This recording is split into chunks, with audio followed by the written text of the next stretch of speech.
അവിടെ നാ മതി. കുര്യച്ചൻ മുതലാളി നമസ്കാരം. നമസ്കാരം. നാട്ടുകാരുടെ മുമ്പിൽ വെച്ചോ. ആ ഇയാൾ എന്തോണ്ടാക്കാനോ മാനേജറാണെന്ന് പറഞ്ഞോണ്ട് ഇരിക്കുന്നേ?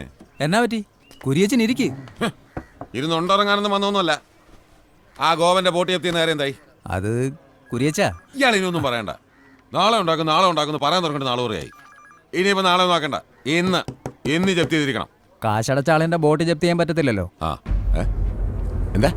ഇന്ന് രാവിലെ അവൻ കാശടച്ചു. ഗോപനാണ് ഈ വീടിന്റെ ഐശ്വര്യം. അത് കെട്ടുപോകരുതെന്നും പറഞ്ഞ് രമണിച്ചേടത്തിയും ജലജച്ചേടത്തിയും കൈ കിടന്ന വളയും മാലയും ഊരി തന്നൊരു പറച്ചില. വിറ്റോ പണയം വെച്ചോ ബാങ്കിൽ പോയി ലോൺ അടയ്ക്കാൻ. എടാ, ഭാഗ്യം ഏട്ടത്തിമാരുടെ രൂപത്തിലും വരുമെന്ന് ഇപ്പൊ നിനക്ക് മനസ്സിലായല്ലോ.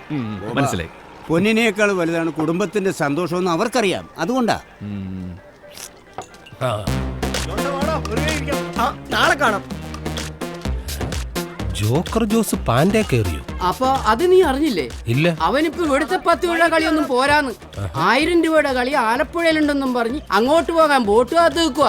അവസാനം നിക്കറും കയറിയേ വരൂ. എന്താ അവന്റെ കെട്ടപ്പ്? നിന്റെ കാശ് പോക്കാ. വടഗോപ ചന്ദ്രേട്ടാ, മാമച്ചൻ എന്തോ ഉറപ്പിച്ചിട്ടുള്ള പോക്ക. ഹലോ, എങ്ങോട്ടാ? നിന്നോട് പറയേണ്ട കാര്യമില്ല. വേണ്ട, പക്ഷെ വിസയുടെ ബാലൻസ് 10,000 രൂപ എനിക്ക് തിരിച്ചു തരുന്ന കാര്യം ഇപ്പൊ പറയേണ്ടി വരും. ഏത് 10,000? നീയും എന്റെ ഭാര്യ മേരിക്കുട്ടി തമ്മിൽ എന്തെങ്കിലും ഇടപാടുണ്ടെങ്കിൽ അത് നിങ്ങൾ തമ്മിൽ തീർത്തോണം. ഞാൻ നിന്റെ ഒന്നും വാങ്ങിയിട്ടില്ല, നിനക്കൊന്നും തരാനുമില്ല. അത് ശരി.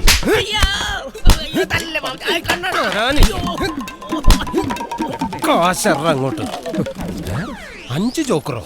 ആളെ പറ്റിക്കാനായിട്ട്. അത് 12,000 ഉണ്ട്, നിനക്ക് 10 അല്ലേ തരാനുള്ളൂ. അപ്പൊ നിനക്ക് കറക്റ്റ് ആയിട്ട് കണക്കല്ല ഓർമ്മയുണ്ടല്ലേ? എടാ, എന്റെ 2,000 അത് പലിശ 5-6 മാസം ആയല്ലോ. ആൾക്കാരെ പറ്റിക്കാനായിട്ട് നീ ആരടാ?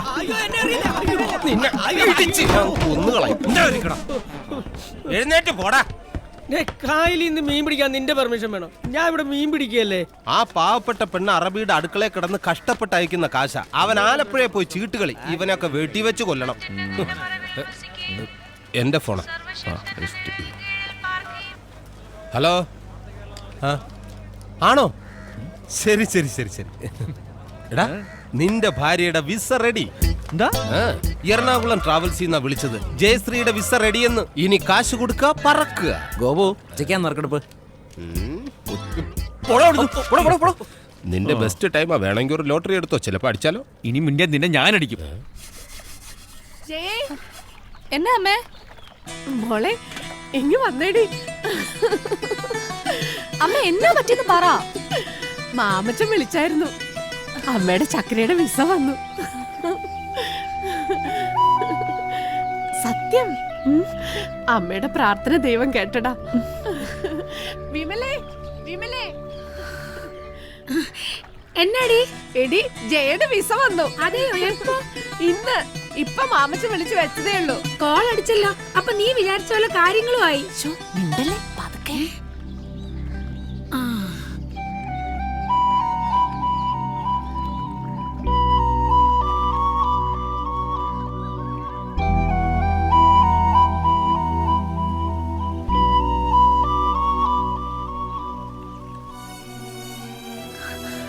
ഞാനെങ്ങും പോകുന്നില്ല.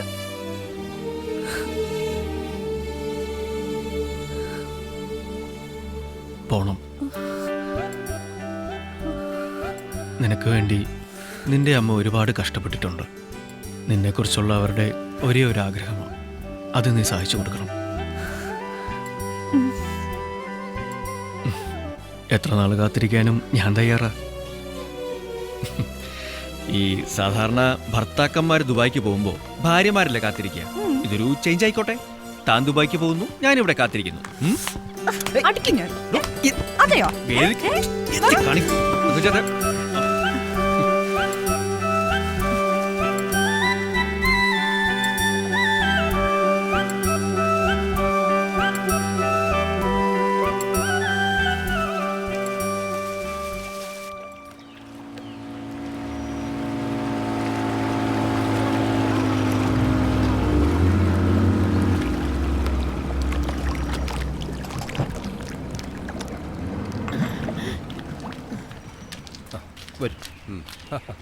വിസയും വന്നു, സ്ഥലം മേടിക്കാൻ ആളും വന്നു. രേവമ്മയുടെ ശുക്രൻ തെളിഞ്ഞു. ഒക്കെ ദൈവത്തിന്റെ അനുഗ്രഹം, അല്ലെങ്കിൽ ഇത്ര പെട്ടെന്ന്. ഇത് ജേക്കബ് സാറ്, ആലപ്പുഴ കല്ലുപാലത്തിന്റെ തെക്ക് സെന്റ് ജോർജ് ടിമ്പേഴ്സിന്റെ ഓണറാ. നമസ്കാരം. ഞാൻ രേവമ്മ, സ്റ്റേജ് ആർട്ടിസ്റ്റാ. നാടകം ബുക്ക് ചെയ്യാൻ വന്നതല്ല, കാര്യങ്ങളൊക്കെ ഞാൻ പറഞ്ഞിട്ടുണ്ട്. ശരി ശരി. സാറിന് 2-3 ഹൗസ് ബോട്ട് ഉണ്ട്.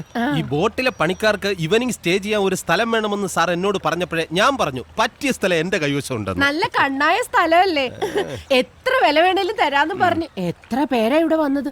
ഞാൻ കൊടുത്തില്ല സാറേ. പിന്നെ ഇത് മോളുടെ കാര്യമായപ്പോ ഇത് 10 സെന്റ് ഉണ്ടോ? ദേ ആധാരത്തിന്റെ കോപ്പിയുണ്ട്. എന്തേലും സംശയം ഉണ്ടെങ്കിൽ വില്ലേജ് ഓഫീസിൽ ചോദിക്കാം. ആധാരത്തിൽ 10 സെന്റേ ഉള്ളൂ. പിന്നെ ഞാൻ വളരെ കഷ്ടപ്പെട്ട് അറ്റോ മൂലയൊക്കെ കുത്തി വളച്ച് 1/2 സെന്റും കൂടി ഇതിൽ ചേർത്തിട്ടുണ്ട്. പോയി മതി. പോയോ? വളവളാന്ന് പറഞ്ഞ കച്ചവടം പോകാറുണ്ട്. ഹലോ, എന്തായി? സംസാരിച്ചോണ്ടിരിക്കുക. അവള് വില പറഞ്ഞ? ആ, വരുന്ന വഴിക്ക് മാമച്ചൻ പറഞ്ഞത് സെന്റിന് 1 ലക്ഷം വെച്ച് വേണമെന്നാ. നീ ആയിട്ട് കുറപ്പിക്കാൻ നിൽക്കണ്ട. രേവമ്മനെ മാമച്ചനെ ഒന്ന് കൊതിപ്പിച്ച് നിർത്തിക്കോ. വാങ്ങിക്കട വേണ്ടത് പിന്നെ തീരുമാനിക്കാം. ശരി. കൈനകരി രേവമ്മ, അവളെന്റെ നേർക്ക് തൊള്ള തുറന്നപ്പോഴേ ഞാൻ ചുണ്ടാമ്പ് വെച്ച് വിട്ടതാ. അവൾ ആ സ്ഥലം വിൽക്കത്തുമില്ല, അവളുടെ മോളിട്ട് ഗൾഫിൽ പോകത്തുമില്ല. പിന്നെ ഭാവി മരുമകൻ ചക്കാട്ടുതറ ഗോപൻ, ആ ചക്ക നാളെ വീഴും. അവന് ഞാൻ നല്ല ഒന്നാന്തര ജമണ്ടം പണിയൊന്നും കൊടുക്കുന്നുണ്ട്. ഇച്ചിരി കടന്ന കയ്യാ, പക്ഷെ വേറെ ചോയ്സ് ഇല്ലാണ്ടായിപ്പോയി. നിന്റെ മനസ്സിലിരിപ്പ് ഞങ്ങളോടും കൂടി പറയേ. അടുത്ത ശനിയാഴ്ച നെഹ്റു ട്രോഫിയും കൊണ്ട് മണിയാൻ വരുമെന്നാ നാട്ടുകാർ പറയുന്നത്. നാട്ടുകാര് ചേറ്റകള് ആരുടെ അവന്മാരൊക്കെ? എടാ, കുരിയച്ചന് മുമ്പ് കൈ നീട്ടത് എത്ര പേരുണ്ടോ അവിടെ? ബോട്ടുകൾ എപ്പി വെച്ച് മണീനെ അനുകൂലിക്കുന്നൊരു കൈ പൊക്കൊന്ന് പറഞ്ഞവനും പൊക്കിയവനൊക്കെ ആ കൈ കൊണ്ട് എന്റെ മുമ്പിൽ ഇറന്നിട്ടുണ്ട്. അത് ശരിയാ. എന്നിട്ട് കാര്യത്തിലെടുത്തപ്പോ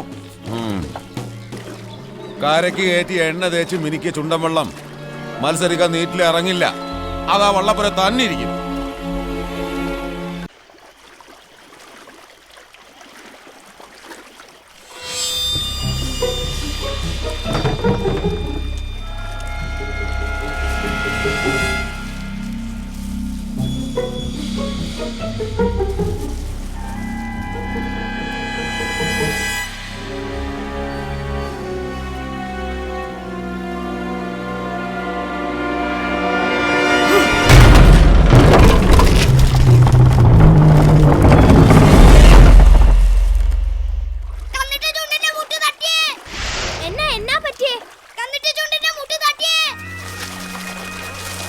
ഒന്ന് മാറിക്കേ. എന്റെ ഈശ്വരൻ, അയ്യോ, നടുപടിച്ചു വീണ വെള്ളം ഇനി മത്സരിക്കാൻ കൊള്ളത്തില്ല പ്രസിഡന്റ്. ഇത് മത്സരിക്കാതിരിക്കാൻ വേണ്ടി മുട്ട് തട്ടി കളഞ്ഞതാ. ഒരു സംശയവും കുര്യച്ചൻ തന്നെ. അവനിപ്പോ ഈ കരക്കാരൻ മുഴുവൻ ശത്രുവാ. അവനെ വെച്ചേക്കരുത് പ്രസിഡന്റ്. വാടാ. പേര് നോക്കടാ.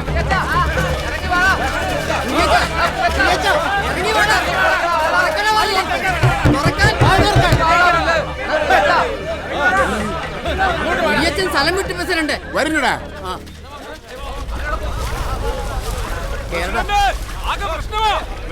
എന്നതാ കാര്യം? സി ബ്ലോക്കിലെ ഗോപന്റെ ഹൗസ് ബോട്ടാരോ കത്തിച്ചിട്ടേക്കുവാ.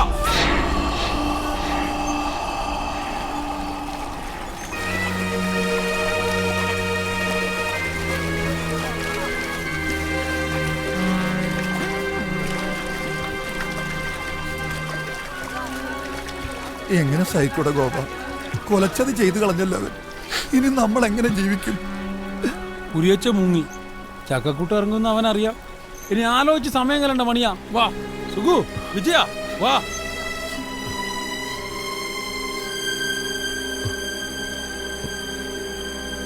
പോലീസിലൊരു പരാതി കൊടുത്താ അവര് വന്ന്. പരാതി കൊടുക്കാൻ നിങ്ങളുടെ ആരുടെ ഉപദേശത്തിന്റെ കാര്യമില്ല. 10-45 ദിവസം നിങ്ങളടക്കം 100 പേര് അധ്വാനിച്ചിട്ട് എന്തായി? കുരിയച്ചൻ ചുണ്ടൻ വെള്ളവും തകർത്ത് കളിയും മുടക്കിയിട്ട് നിങ്ങൾക്കൊന്നും ഒരു ദണ്ണമില്ലല്ലോ. കണ്ടില്ല കേട്ടില്ല എന്ന് പറഞ്ഞു നിൽക്കാൻ നിങ്ങൾക്ക് എളുപ്പമാണ്. പക്ഷെ ഇത്രയും കാലം പട്ടിണിയില്ലാതെ ജീവിച്ചതേ കത്തിക്കെറിഞ്ഞിടക്കുന്ന ഈ ബോട്ട് കൊണ്ടാണെന്നുള്ള കാര്യം മറന്നുപോരുത്. ആർക്കും ഇവരോട് ദേഷ്യം തോന്നണ്ട. ഇവരെ കല്യാണം കഴിപ്പിച്ചതും ഇനി ഒരിക്കലും തല്ലുണ്ടാക്കാനും തെമ്മാടിത്തരം കാണിക്കാനും പോകത്തില്ലെന്ന് ഭാര്യമാരെ തൊട്ട് സത്യം ചെയ്യിപ്പിച്ചതും ഇവൻ പറഞ്ഞിട്ട. ഇനി നീയായിട്ട് തന്നെ ഇവരെ എല്ലാം പഴയ ജീവിതത്തിലേക്ക് തള്ളിവിടണോ? വേണ്ട, ഒന്നും വേണ്ട. വാടാ. എവിടെ പോയി ഒളിച്ചാലും കുരിയച്ചനെ ഞാൻ കണ്ടുപിടിക്കും. എനിക്ക് വേണ്ടി മാത്രമല്ല, നമ്മുടെ നാട്ടുകാർക്ക് വേണ്ടി. അവനെ കണ്ടുപിടിക്കുക എന്നത് അത്ര നിസ്സാര കാര്യമല്ല. അവൻ ഈ കര വിട്ടിട്ടുണ്ടാവും. വാ. ഗോപൻ സാർ ഒരു പരാതി എഴുതി തന്നെ. അവന്റെ കാര്യം ഞാൻ ഏറ്റു. പക്ഷേ എന്റെ ഫോണിന്റെ കാര്യം പരാതി ഒന്നുമില്ല. കുരിയച്ചൻ എവിടെയുള്ളത് കണ്ടുപിടിച്ച് തന്നാൽ മതി. സാറിന്റെ ഫോൺ ഞാൻ അങ്ങ് വരും. ഉറപ്പാ? ആ, ഉറപ്പ്. ഓ ശരി.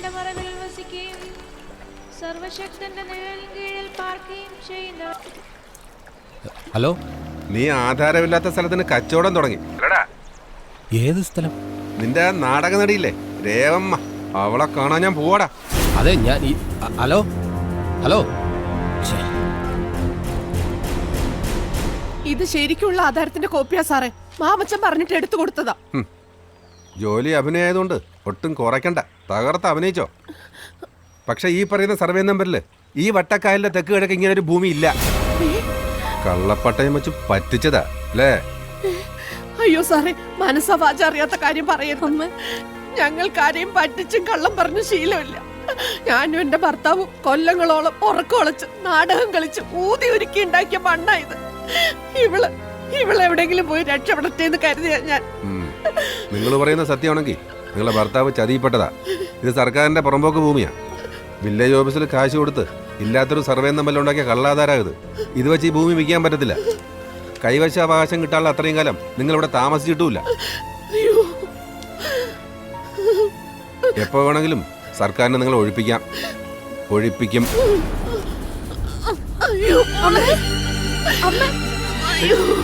എന്താ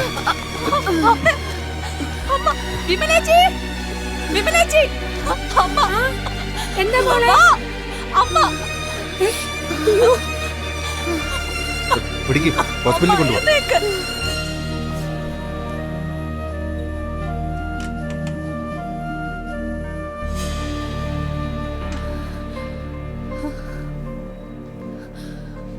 രേവമ്മ ക്രോണിക് ഹാർട്ട് പേഷ്യൻ്റ് ആയിരുന്നു.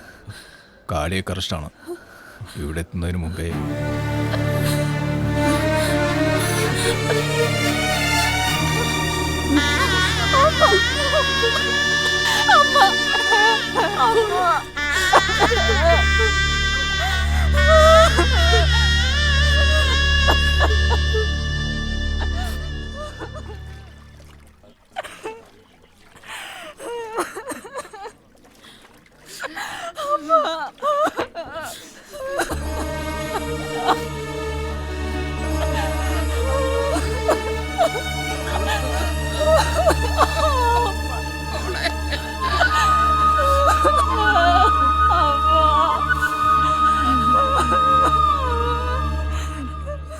കുരിയച്ചൻ്റെ പരിപാടി ഇത് വിൽപ്പിക്കാതിരിക്കാൻ തന്നെയായിരുന്നു. രേഖകളിൽ എന്തെങ്കിലും കുഴപ്പം ചെയ്യാനായിരുന്നു വില്ലേജ് ഓഫീസിൽ ചെന്നത്. ഒന്നും വേണ്ടി വന്നില്ല. ഇത് പുറമ്പോക്ക് തന്നെ. കുരിയച്ചൻ ആഗ്രഹിച്ചതുപോലെ എല്ലാം നടന്നു. ആഗ്രഹിച്ച ഒന്നും നേടാൻ പറ്റാതെ രേവമ്മ പോയി.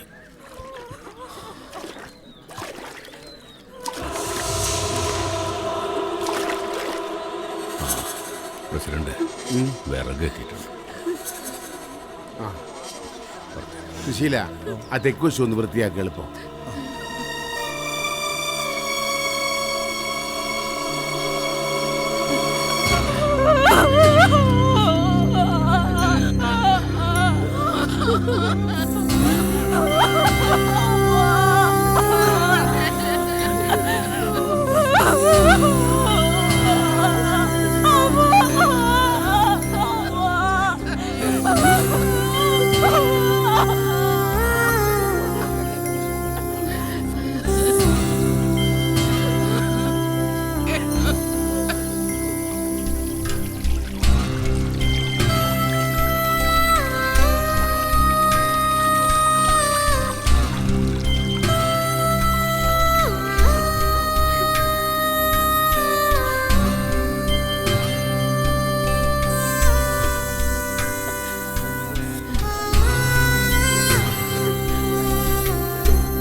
കുര്യച്ചന്റെ മൊബൈലിൽ ലൊക്കേറ്റ് ചെയ്തു.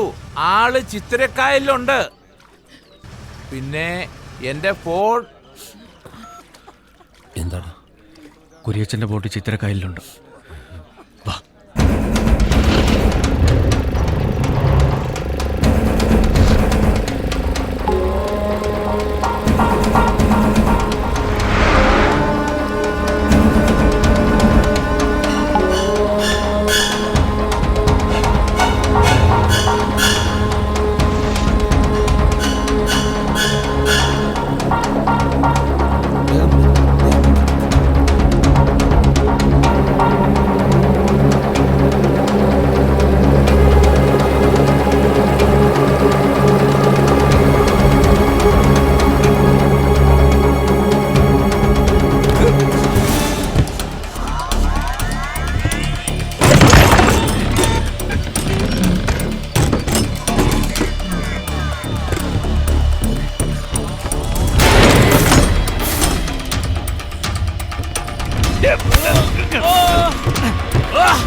വെള്ളത്തിന്റെ മുട്ട് തട്ടാറായ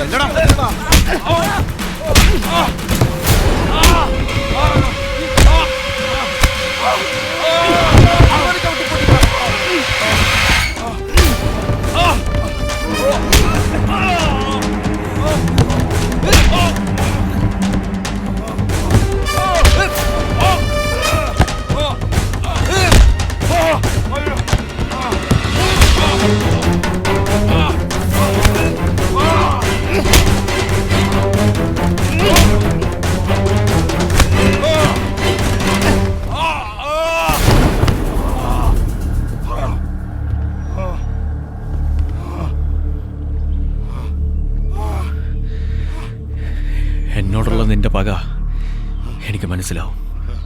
പക്ഷെ നീ അനുഭവിച്ചതെല്ലാം നിന്റെ തെറ്റുകൾക്ക് ദൈവം നിനക്ക് തന്ന ശിക്ഷയാ. അതിന് ഞാനൊരു നിമിത്തമായെന്നേ ഉള്ളൂ.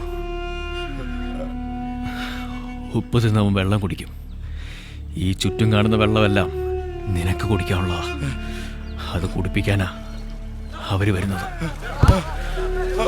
ചുണ്ടൻ വെള്ളത്തിന് മുട്ടുതട്ടി കളി മുടക്കിയതിന് വാടാ. Ah!